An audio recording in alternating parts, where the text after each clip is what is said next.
ফিলিস্তিনের অসহায় মানুষগুলোর পাশে দাঁড়ায়নি তাদের আরব ভাইরা। আঞ্চলিক শক্তির দেশ তুরস্ক নিন্দা আর বিবৃতির মধ্যেই সীমাবদ্ধ। এক ইরান ও ইয়েমেনের যোদ্ধারা নিজেদের যতটুকু রয়েছে তা নিয়েই মোকাবেলা করছে ইসরায়েলকে।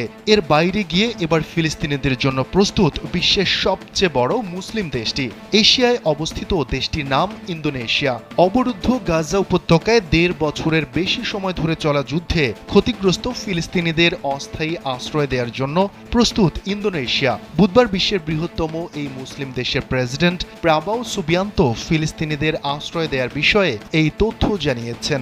ইন্দোনেশিয়ার প্রেসিডেন্ট বলেন, প্রথম ধাপে যুদ্ধে ক্ষতিগ্রস্ত ১,০০০ ফিলিস্তিনিকে আশ্রয় দেওয়ার প্রস্তুতি নিয়েছে তার দেশ।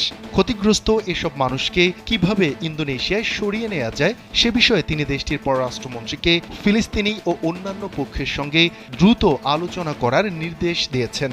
প্রেসিডেন্ট প্রাবাও সুবিয়ান্তো আরও বলেন, আমরা আহত, মানসিকভাবে বিপর্যস্ত ও এতিমদের সরিয়ে নিতে পুরোপুরি প্রস্তুত। ভুক্তভোগীরা পুরোপুরি সুস্থ হয়ে ওঠা এবং গাজার পরিস্থিতি তাদের ফেরত পাঠানোর জন্য নিরাপদ হওয়ার আগ পর্যন্ত তারা ইন্দোনেশিয়া থাকবেন।